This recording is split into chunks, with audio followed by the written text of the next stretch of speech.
Faly miarabantsika ny tokantrano indray amin'ny ity hariva ity ary manasantsika hanaraka ny vaovao hatramin'ny farany. Nisy ny vato sarobidy safira sy emeraude izay sarona teny amin'ny seranam-piaramanidina Ivato omaly. Nambaran'ny sekretera-panjakana miadidin'ny zandarmarie-pirenena ny jeneraly Julie Serge fa niainga tamina angom-baovao no nanaovana ny fisavana na hatratrarana ny finosana nisy ireto vato sarobidy izay kasaina teratany Sri Lankais ahondrana antsokosoko andeha raha itsika vola ravoavy. Vatosoa mitetsina $20 sy $8 hatramin'ny $10 sy $10 notratra teny Ivato saika ahondrana tamin'ny Ethiopian Airlines ao Omaly ariva marina nefa fa $500 sy $3,000 ihany no tetibidy no lazaina tamin'ny fatitsiranana araka ny fatatabaovao dia entana enti-tanana na bagage main no saika hitondrana azy. Saretritra taty le vol io zany tokony nandeha tamin'iray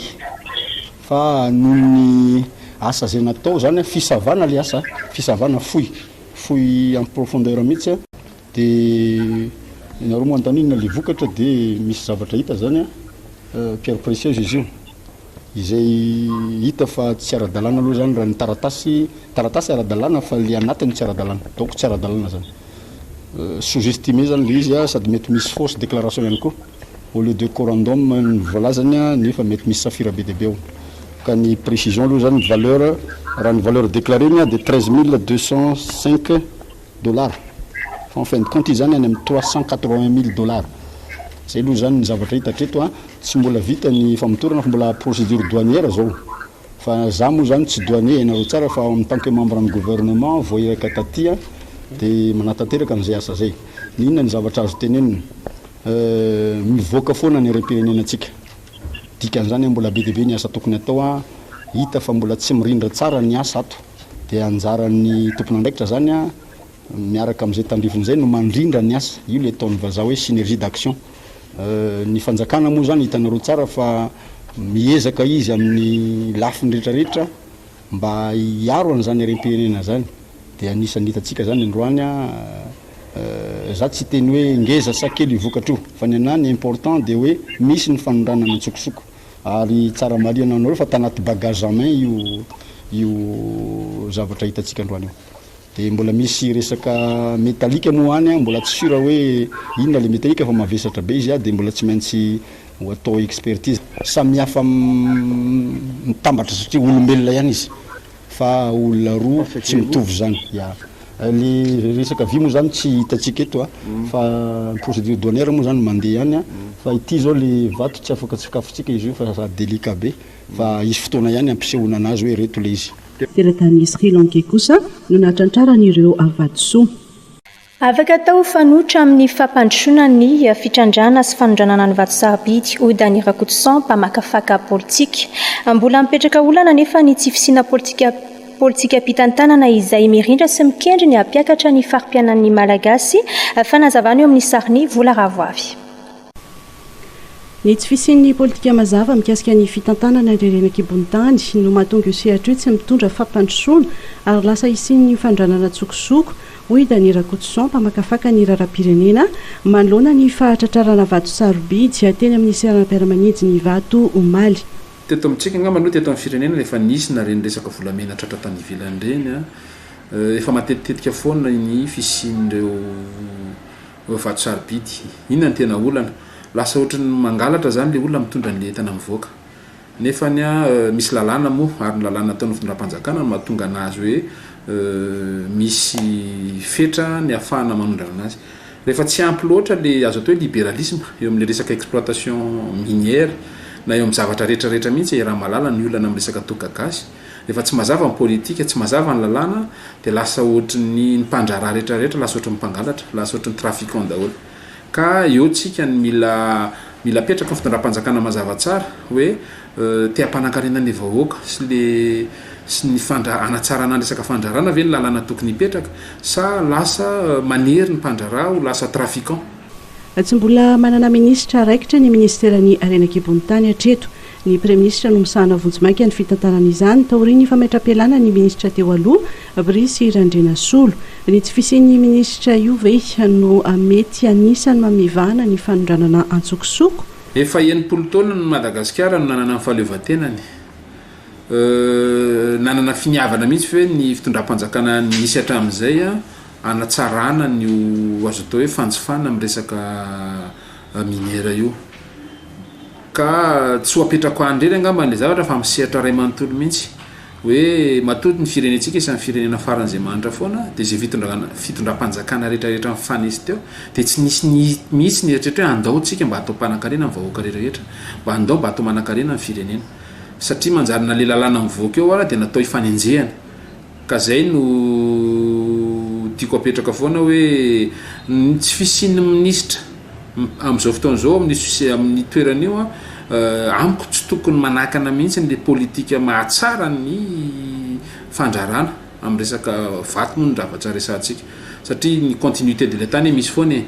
manana vato sarobidy maro i Madagasikara afaka atao fanohitra amin'ny fampandrosoana ny fananan'izany raha ny fanazavana no enti ny Danira Koutson afaka mampanankarena amin'ny malagasy ny arena kibon-tany eto amintsika afaka mampandroso amin'ny Madagasikara tadidio fa Madagasikara tsy mandroso mihitsy raha tsy mivahoaka ao aminy aloha mandroso mila manan-karena amin'ny vahoaka matoa ny sehatreresapirenena mametraka an'ireny hoe PIB richesse par habitant reny a dia satria entina andanjany reny andanjalanjany reny manahoana marina ny arena n'le olona tsirairay avy ary manahoana ny arena ny firenena ka rehefa tsy haity ny fitondram-panjakana mampanankarena n'le olona tsirairay avy mametrana n'le sehatra na resaka famoronana azy io na resaka ny any io a dia lasa hitanareo lasa miandro fotsiny an'le fanampiana avy any ivelany betsaka ny fitondram-panjakana moa hatramin'izay ka hatramin'izao no miatehatra an'io foana ary ny ty fitondram-panjakana ty raha tamin'ny hiditra izy tamin'izy nanao propagande dia niteny mihitsy hoe tsy hiditra amin'io sehatra ty tsy hoe tsy hiditra ilaina foana moa ny resaka findramam-bola fa tokony mba matanjaka kokoa ny fahefahanao ny azo atao ny valeur ajoutée-nao amin'le firenena ny vola ampidiry ny hetra ao aminao noho n'le vola ho alaitsika any amin'ny any ivelany angatantsika any ivelany ka zay zavatra zay no tiako tongavana hoe tsika koa nge tadidio fa akoatra tsika raha ny tena izy amintsika azo atao hoe atao vocation minière tsika fa tsy vocation agricole loatra satria vocation agricole marina fa manana tany lehibe tsika fa azo ampiarahana zavatra reo ka eo no mila jerena foana hoe ny raha ny arena napetraka ny zanahary amintsika eto na nresaka tany io na nresaka ranomasina io na nresaka rena kibony tany io dia afaka mampanankarena Madagasikara tsara ary lavitra mihitsy raha ny zava-misy hatreto dia mbola olombitsy no migoka ny tombontsoa amin'ny fitrandrahana rena kibony tany eto Madagasikara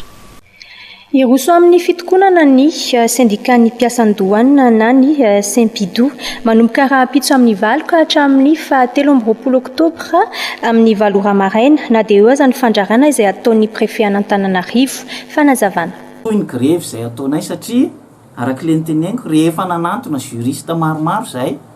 dia tsy anjaran'ny préfet de police atao Antananarivo mihitsy no anakana grève fa ny anjarany a dia maka précaution mba tsy hisian'ny débordement izay nge raha migrève ao anatin'ny enceinte ny douane zay no migrève sy any anaty birao tsy mandray asa fotsiny tsy mitovy amin'ny olona midiny eny an-dalambe ny Saint-Pidou rehefa migrève fa anatin'ny enceinte-ny sy anatin'ny birao tsy misy fanelingelenana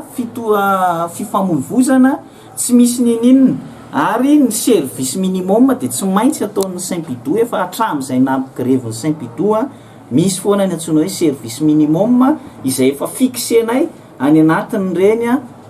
avion public reny zany ao anatin'le izy toy n'ilay lozam-pifamoivozana izay nahalavo ny Kevin Young nahiditra ponjavonjy maika ilay Ramatoa tomponantoka tamin'izany na dia eo aza ny fitokonana izay kasain'ny Saint-Pidou atao dia hisokatra toy ny mahazatra ny birao an'ny douane andeha arahantsika ireo vaovao tapatapany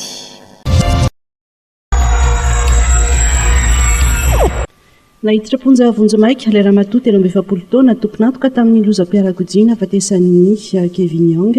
anisan'ny nampangana azy koa ny fandaniana nadritry ny fanadihadiana natao amin'ny 27 ny volana oktobra ho avy izao no hiakatra fampanohavana ny raharaha marina fa nanatrika ny fitsarana ao mary ilay tompoministra raikitra izay voalaza fa tomponantoka teo aloha afaka madiodio ity farany no niprofo tamin'ny oronan-tsary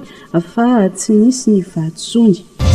araka ny fanambarana nataon'ny sampandrarahan'ny fatitsiranana dia isokatra toy ny mazatra ireo bronidoanina ny 1 sy 2 oktobra izao raha dia teo aza ny fanambarana nataon'ny saint-pidona ny syndikany ny mpiasan'ny fatitsiranana fa isy ny fitokonana no tanterahan'izy ireo amin'ny fotoana io araka ny fanamariana nataon'ny sampandraraha foibe dia tsy nazahoana lalana avy amin'ny préfecture de police izany fitokonana izany mba ho fitsinjovana ny tombontsoany be sy ny maro.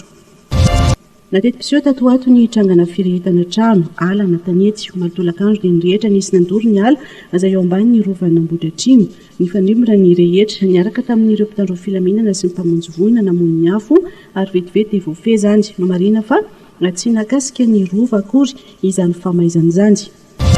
Ampolo no namono ainy maro no nararika nalefany amin'ny hopitaly eo Ambanja vokatry ny fihinanana fano atao amin'ny Fokotany Tatanjambato komina Anorontsangana distrika Ambanja no nisehony ity trango ity ny 17 oktobra teo no nahazo ilay fano ny mpanjono iray ka nivarotra izany ary dia nihinana ireo mpanjifa marina nefa fa amin'izao vanim-potoana izao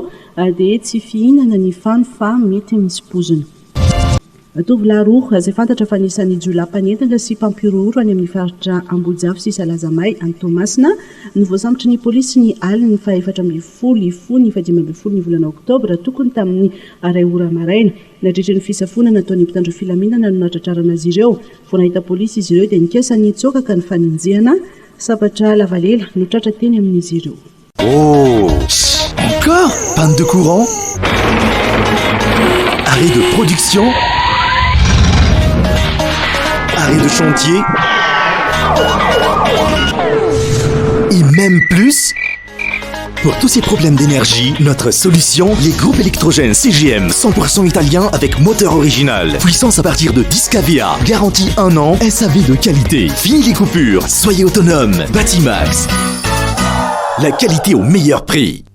No lavin'ny fitsarana ny fitoriana izay napetraky ny mpanao gazety eo amin'ny cellule de crise teo anivon'ny conseil d'état ho fanoherana ny fifidianana ny braony ho lavitry ny mpanao gazety fifidianana izay voalaza fa natao amboletra andao arahana ny faneho-kevitra nataony mpitondra teny izay cellule de crise ny mpanao gazety izay teny alohan'ny fitsarana teny Anosy fanazavana.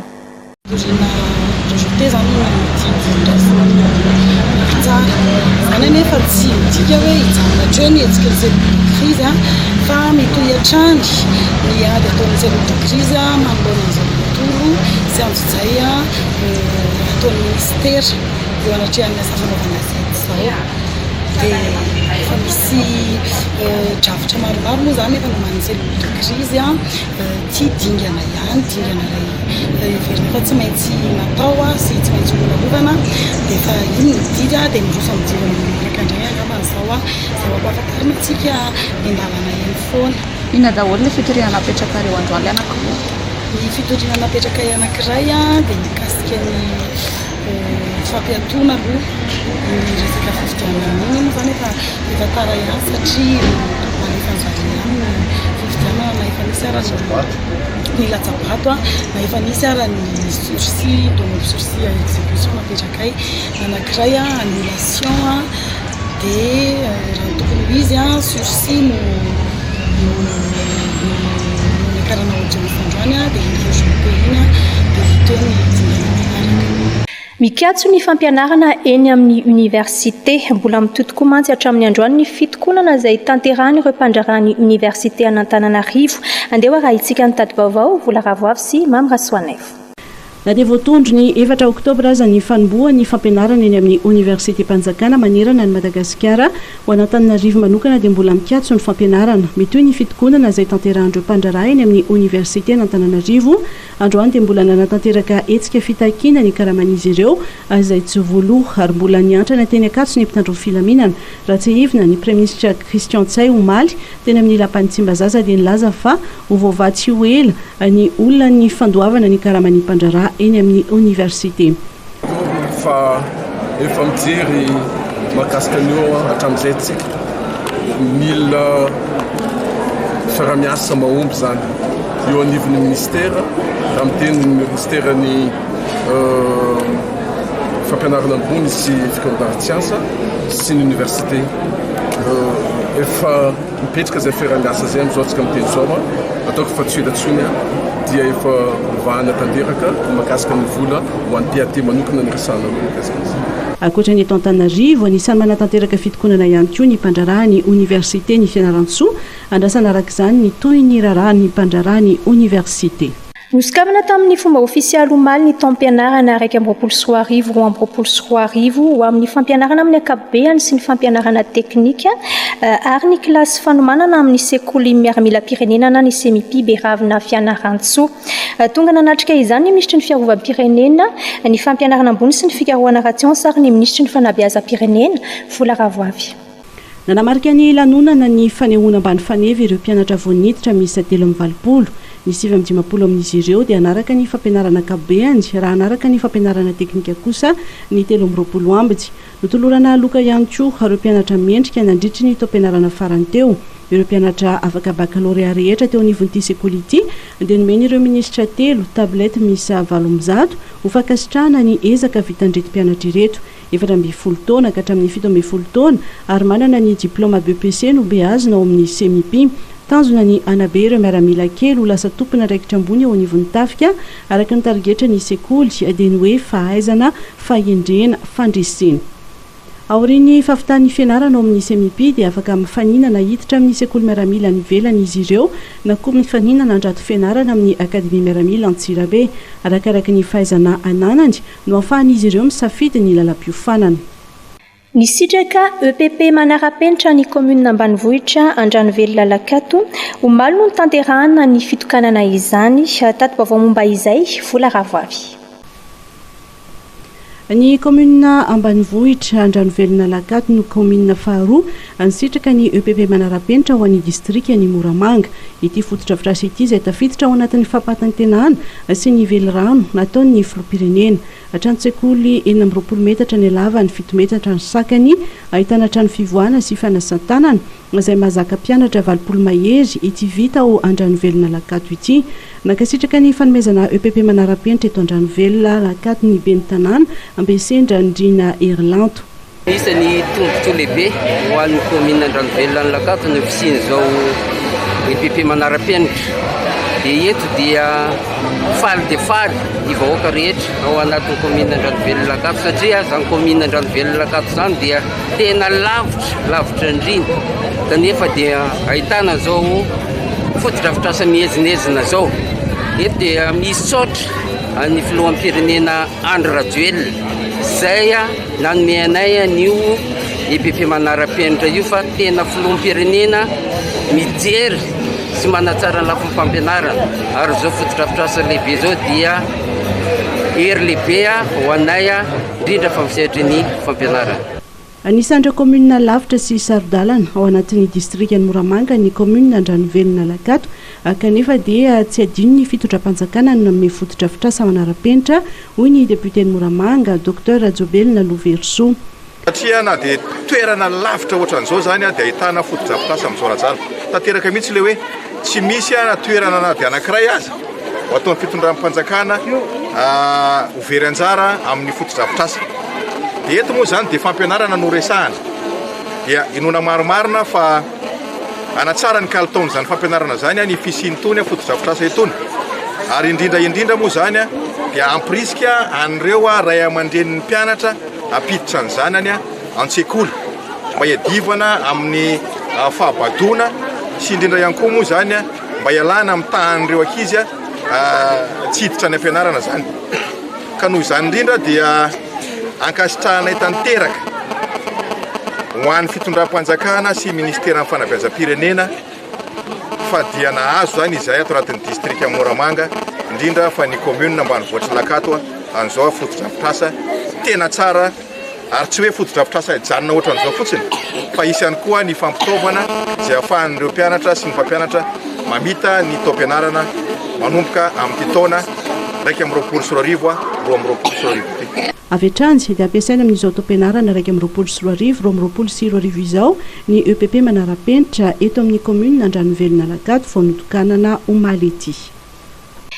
Any amin'ny faritra Sofia no anatanterahana ny andian'ny fahatelo amin'ny hetsika iraisam-pirenena ho an'ny faritra ka ao amin'ny renivohitry ny faritra ao amin'ny label vue Antsoi no anatanterahana izany fa 20 sy 30 oktobra ho avy izao. Ao anatin'izany hetsika izany no ampahafantarana ny mampiavaka ny faritra sy ny zavatra rehetra izay misy ao aminy. Andeha ho arahitsika ny tadi-baovao Jemmy Maradanella sy Mamra Samuely.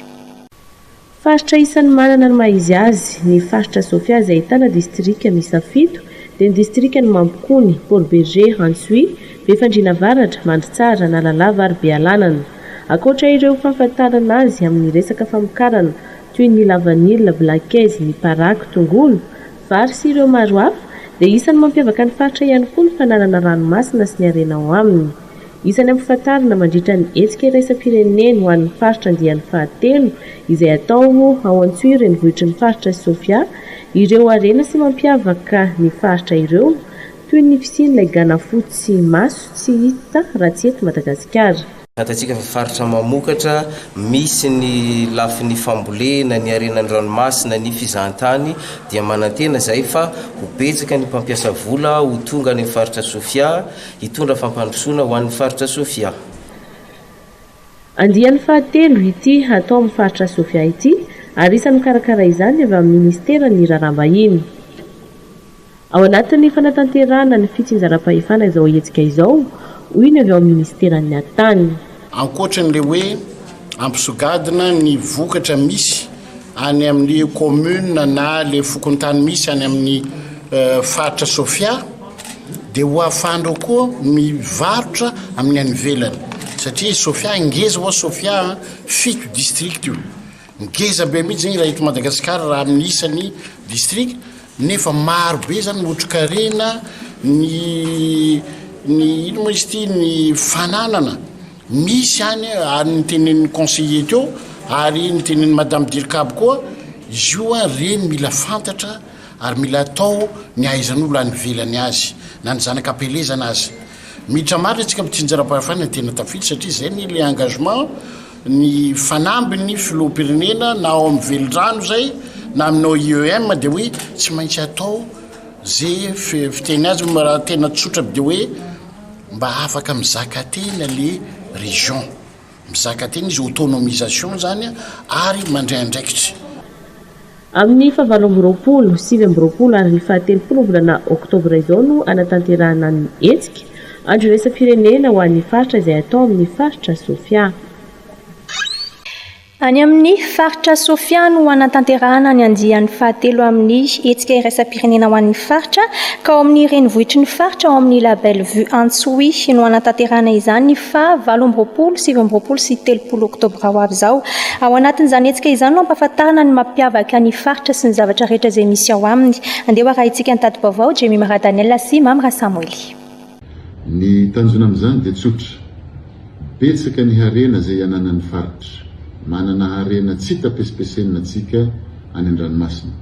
Manana velarantany mbola betsaka atsika azo ambolena ary manana vokatry ny fambolena anisan'ny tazon'ny laharana ratsy voalohany dia faharoa isika atao amin'ny faritra Sofia. Manana koa tsika harena ambanin'ny tany. Manana tsika ny valan-javaboary sy ny toeram-pitsangatsanganana zay malaza dia malaza ato amin'ny faritra ny Sofia. Tsy betsaka mpahalala nefany io ireo harembentsika ireo. Ka zay no antony nanaovana zao hetsika iraisam-pirenena zao hampahafantarintsika an'ireo vahiny, ireo ambasadora maromaro ho avy, ireo mpandraharaha iraisam-pirenena, ireo mpiara-mombonantoka, indrindrandrindra ireo mpandraharaha goavana eto Madagasikara sy atsika zay mpandraharaha ato amin'ny faritra Sofia ireo harembe ireo. Ary efa nahazo valinantso atsika zao fa ho avy matanjaka ireo maso ivoho maro dia maro, ireo mpandraharaha avy any ivelany maro dia maro hifampiresaka amintsika aty an-toerana amin'io 3 andro 28, 29, 30 oktobra io. Eo anatrehan'izay zavatra zay dia ho fantatry n'ireo vahiny ny zava-misy ato amin'ny faritra Sofia. Zay ny tanjony.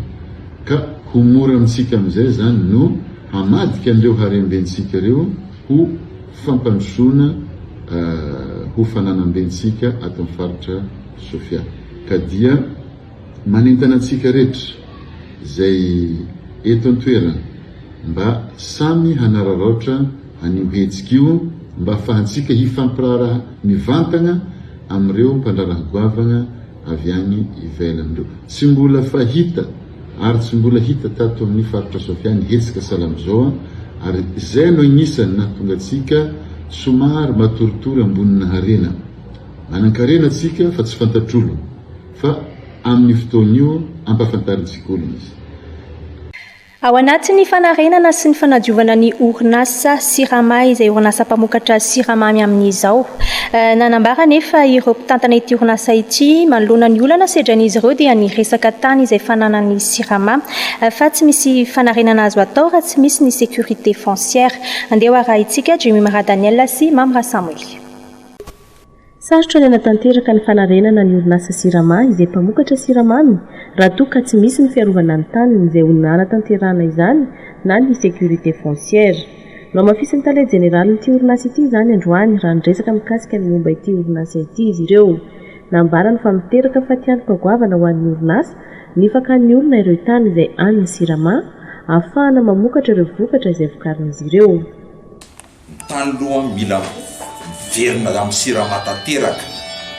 dia raha avy eo amin'izay mienay le hoe ohatran'izao any fomba ny société ngefa tsotra be. Ahoana mahatonga société anankiray hoe tena velona tsara kely ny charge dia betsaka ny produit tsisy olona afaka manao mazia ankoatr'izay raha fa be da be ny charge anao dia ho sahirana anao kely ny marge azonao zany. Dia zay no entinay zany amin'ny hoe raha faneriana any raha nany amin'ny politika dia hoe ahoana ny fomba hanenana ny charge an'io exploitation io. Be da be ny teknôlôjia afaka manaraka an'izany amin'izao fotoana izao raiso ny Île Maurice firenena kely ohatran'io nefa manao production sucrière maka ny quota Madagasikara tsika ve manana tany ngeza be da be io dia tsy havity tsika dia tsika ve dia tena anisany hoe dia tena ana fa mila volonté koa zany izy. Nambarany tompona andraikitra ity an-trano fa mila système d'exploitation vaovao mihitsy raha toa ka ampiodina ny sirama izay ao Nosbe sy Brickaville ary ilaina ny fandavatena ny tsirairay sy ny tompona andraikitra. No mafisin'ity tompona andraikitra ity ihany koa fa voaloha hatrany ny karaman'ireo mpiasany sirama. Fa ny sirama dia malombo karama mpiasany ara-dalàna ary mandoa ny cotisation sociale ara-dalàna. Nisy ngambana avoaka ny mbajereo ny sitanay fa nisy fionana ny arahana tamin'ny knapsa mihitsy tonga teto ny deuxième knapsa amin'ny problème na cotisation io. Matoa zany misy fionana dia misy fijerena vahaolana ny ao. Tsy marina zany ny ilazana fa tsy nandoa ny sirama.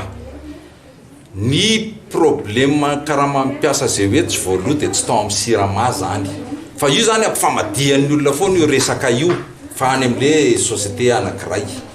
Fampiasa ny sirama nisy natao mise à disposition tao dia ao anatin'le convention na mise à disposition dia io société io mandoa ny karama ny mpiasa ny sirama lasao. Raha fa hoe vita ny asan'ny ireo mpiasa ireo an-tany dia tsy voaloha ny karamany dia ozy zay hoe tapitra zany le convention satria vita le asa dia naverina eo aminay ireo mpiasa ireo ary voaloha tsara ny karamany eto. Tsy ahivona fa misa efatra ny sity misy ny orinasa sirama dia ny ao Brickaville, Nosbe na Makisy Ambilobe ary manana velaran-tany midadasika izy ireo ahafahana miasa saingy amin'izao misedra olana izy ireo noho ny fibodin'ny olona sasany ny taniny. Tany mamokatra ny any antsimony Nosy Akazoabo anisan'ny vokatra mampalaza ny antoerana ny tongolo. Olana mipetraka nefa ny tsy fisian'ny lalam-barotra amin'izao fotoana izao. Andeha araha itsika ny fanadihadiana vola ravoavy. Tsara ny vokatra tongolo be atao amin'ny distrika Nakazoamo tamin'ity top amboleny ity. Olana mipetraka ho an'ireo mpamboly any antoerana nefa raha nitatitra nataon'ny solombavam-bahoaka Michou Pépin dia ny tsy fisiany ny mpandray ny vokatra malohany io latsaka be ny vidin'ny tongolo any antoerana satria dia 200 ariary ka hatramin'ny 300 ariary no andraisandreo ampanangom-bokatra izany. koa zahay manao antsoavy ihany ny vidiny tongolo mamboly tantsaha ampamboletsika angamba hoe mba mila partenaire mba opérateur matanjaka mba hividy any tongolo reo satria tena 300 ny vidiny tongolo kilao mahatsiaro voatsinjanjo lena le vahoaka ary miantefa ty misolo mavambahoaka ahoana zany sesolo mavambahoaka mora be ny vidiny tongolonay ka eto zay manao antsoavy mamangataky mantananjoa ny filoam-pirenena sy ny premier ministre ary ny ministre ny varotra mba hijeran'izany vokatra izany mi 2000 taony ao ny tongolo tsisy mpividy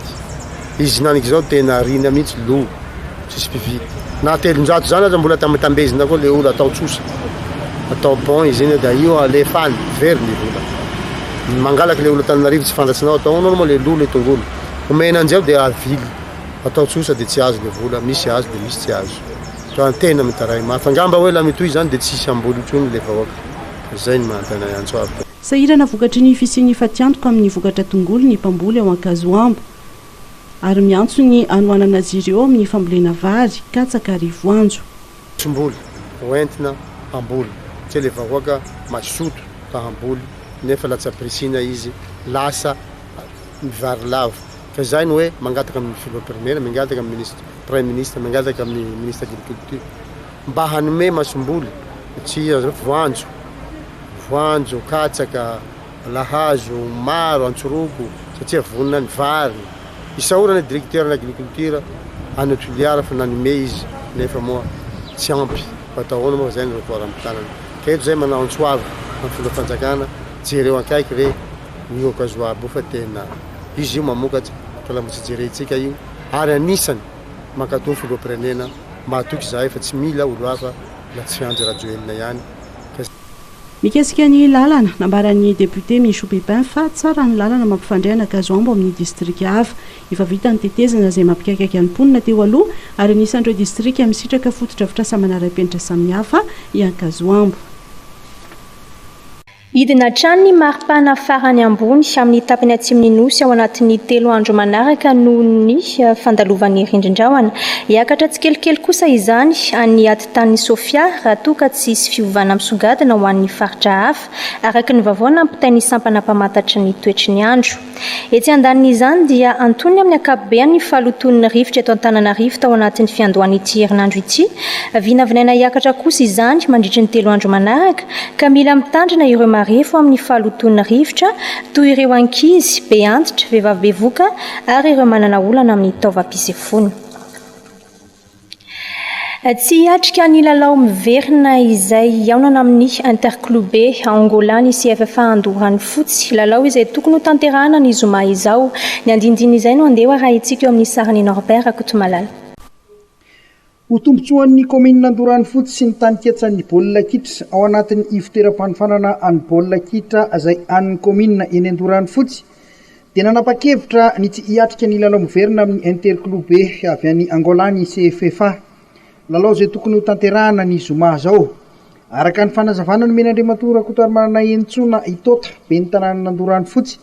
dia vola mitetina 427 tapitrisa ariary na 4 miliara iray milanja no vola ilaina raha ho an'ny Angola vonona zahay ny hiatrika ilalao miverina io raha ny fanomanana natao ho Itota izay no mahafisy ny mpanazatra titira Soanaivo fa mety ho azo ny fandresena saingy ho sarotra kosa ny ahatafitantsika amin'ny dingana manaraka rehefa nisy ny fifampidiniana teo amin'ny filohan'ny repoblika izay isan'ny nijery iny lalao iny dia niaiky ny filoha fa mahay baolina ny zaza malagasy kanefa kosa ho tombotsoan'ny rehetra dia natakalo ho vadika ho fotodrafitrasa izay tsy fandehanan'ny CFFA any Angola izay nanapa-kevitra ary fanapahan-kevitra zay ho an'ny commune sy ho an'ny tombotsoan'ny boakely zay mbola tokony hianatra ao anatin'ny asa hianatra ao anatin'izany baolina kitra zany tsy fitiavatelo nen'ny CFFA amin'izao tsika miteny zao fa dia niresaka tamin'ny filoha récompensan'ny fahaizan'ny nataon'ny boakely dia hanamboarana kianja ho hanamboarana centre de formation ny CFFA anisan'ny tanjonay tao anatin'ny famoronana ny club ny ahafahana manao an'izay kianja zay elzeko rery manana kianja eto Madagasikara ary raha mahazo ohatrany hoe elzeko io zay moa ny fanambon'ny filoham-pirenena dia ho hitantsika ny ivoan'ny zaza tanora sy ny mpanao baolina kitra eto anivon'ny commune ao anatin'ny fotoana fohy monja ary tiako tenenina aminareo hoe manao an'izany entraînement zany ny CFFA miala eto makany Mahitsy isan'andro any Mahitsy na any Ambolatrimo zay vao mahita kianja fa raha izay no hevitra ny raisan'ny rehetrarehetra hoe alaotsika araranga manana an'izay kianja zay amina valerana 4 milliards mahery na 15 milliards manao an'ireny kianja reny kianja ray ohatran'ireny dia apetraka ny ampopo na dia fanirina reny ny hiatrika ny lalao tsy misy milavo lefona diso ny filazana olona anankiray hoe tsy mitovy ny niveau marina fa tsy mitovy ny niveau amin'ny fananana arabola satria teneniko anareo fotsiny zao ny Angola tondra azy zomany avion dia miandry eo anazy dia miverina mody izy fa manana hôtely izy manana ny rehetrarehetra raha tsy vonika andeha amin'ny fisainana ny talanfon'ny CFFA dia efa tsy niantoka ny Angola teto satria réciprocité no fanarana tamin'ny Angola tsika ny miantoka azy aty dia izy ny miantoka azy tsika any dika zay ny fisainana ilavolevona dia tsy tao fa ny politika kosa ahafahana mampandroso ny commune tsy amin'ny fitiavantenan'ny CFFA irery dia ho an'ny vahoaka nandoro amin'ny fotsy dia ny manana kianja manana centre no anisan'ny vaindohan-draharaha ihany koa tafitanay ny afatra ho an'ny fitondram-panjakana hoy tota satria no niezaka nataon'ny mpilalao dia azo fodi-drafitra sagoavana ho an'ny baolina kitra ny commune hitsinjovana ny tany ketsa ambarany be ny tanàna trany fa efa manana toerana anaovana ity fodi-drafitrasa ity izy ireo manoloana ny sazy avy amin'ny CAF izay mitetina $1 kosa dia nambarany be ny tanàna fa tsy maintsy hitady ny fomba rehetra ny CFFA andoavana azy tsara toerana ary mitarika vonjimaika eo amin'ny vondrona any PSG mandritry ny fifanitsanana isam-bondrona ho an'ny Ligue des Champions ho Malial dia mbola nivoaka mpandresy indray izy ireo ary nandray ny Leipzig tao amin'ny Parc de Prince Norbert Akotomalala resin'ny PSG tamin'ny isa 3-0 i Leipzig ho Malial tao Parc de Prince ny Parisianina no napiditra ny baolina voalohany tamin'ny alalan'ny Kylian Mbappé teo minitra fahasivy